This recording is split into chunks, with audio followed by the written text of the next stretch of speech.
दया क्या है? ये क्यों ज़रूरी है? ये संसार, ये दुनिया दया के आधार पर, दया के सहारे ही अस्तित्व में बनी हुई है। दया एक छोटा सा शब्द है, पर इसने पूरे संसार, पूरे ब्रह्मांड में अपनी सत्ता, अपनी मौजूदगी फैला रखी है। ये कोई साधारण चीज़ नहीं, ये कोई साधारण गुण नहीं। दया उस परमात्मा, उस ईश्वर, उस निराकार रूप का एक एहसास है। दया प्रेम की एक छोटी सी धारा है। दया उस परम सत्य का धुंधला सा प्रतिबिंब है। संसार की सभी गतिविधियाँ, सभी कार्यों के दो बिंदु हैं जो कि एक दूसरे से संचार और संप्रेषण कर रहे हैं। पर इन दो बिंदुओं में परस्पर जो संचार, जो लेन देन, जो व्यापार हो रहा है, उस व्यापार में दोनों बिंदुओं का, दोनों पक्षों का एक समान योगदान नहीं है। उन दोनों में से एक व्यापार में या लेन देन में कुछ ज़्यादा दे रहा है, और ये कुछ ज़्यादा ही दया कहलाता है। बाजार में दो पक्षों के बीच, परिवहन में दो पक्षों के बीच, नौकरी में दो पक्षों के बीच, और इसी प्रकार के अन्य व्यवहारों में एक पक्ष को दया रखना, दूसरे को दया देना अनिवार्य है। क्योंकि ये मानवीय गुण नहीं है, ये मनुष्य के हाथ में नहीं है, ये ईश्वरीय तत्व है, ईश्वरीय रूप है। दया सूक्ष्म है, पर हर जगह मौजूद है।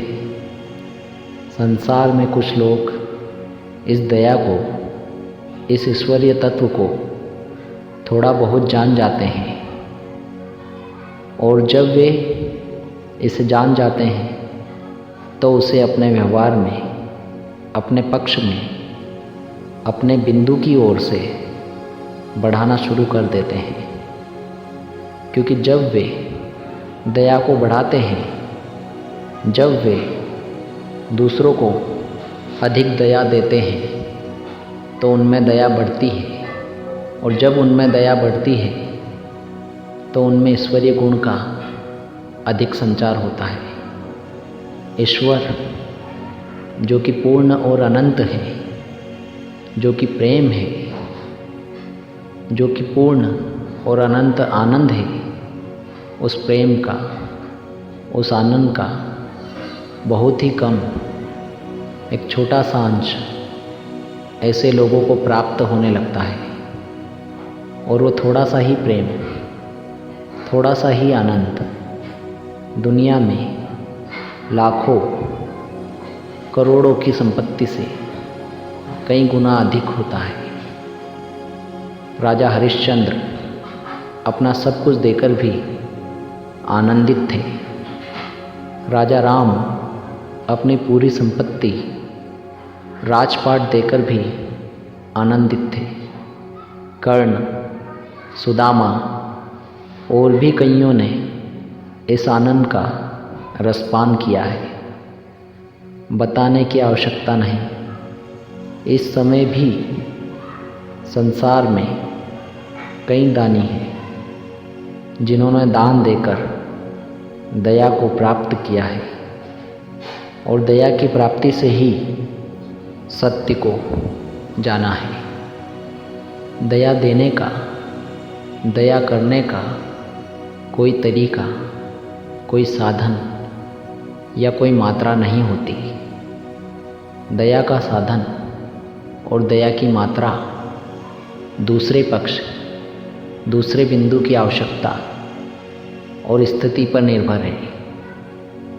प्यासे को पानी की दया की आवश्यकता है, भूखे को रोटी की, बीमार को दवाई की, राहगीर को सवारी की और दुखी व्यक्ति को बस थोड़ी सांत्वना और प्रेम की दया चाहिए।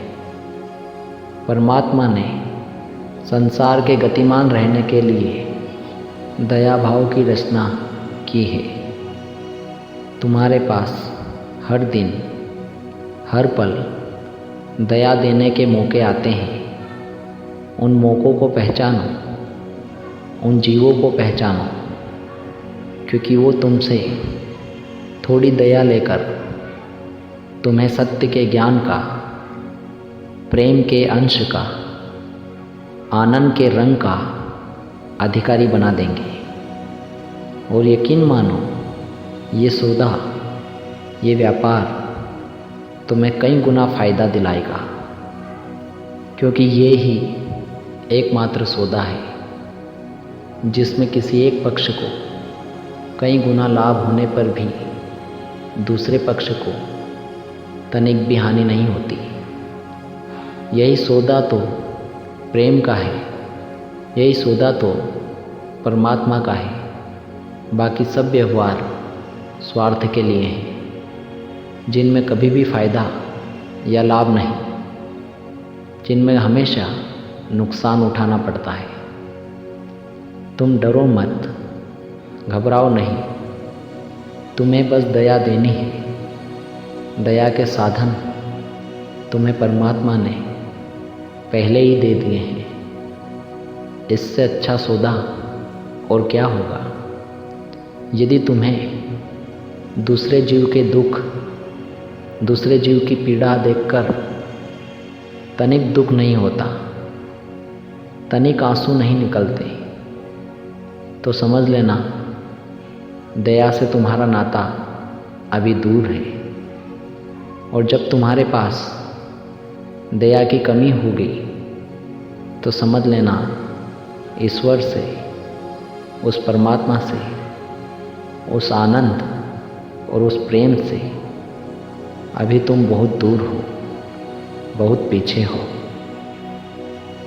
और यदि ऐसा है तो जल्दी करो, क्योंकि दया का जितना भंडार तुम्हारे पास रहेगा, जितने तुम दया के मालिक बनोगे, उतना ही तुम कल्याण और शांति के अधिकारी रहोगे।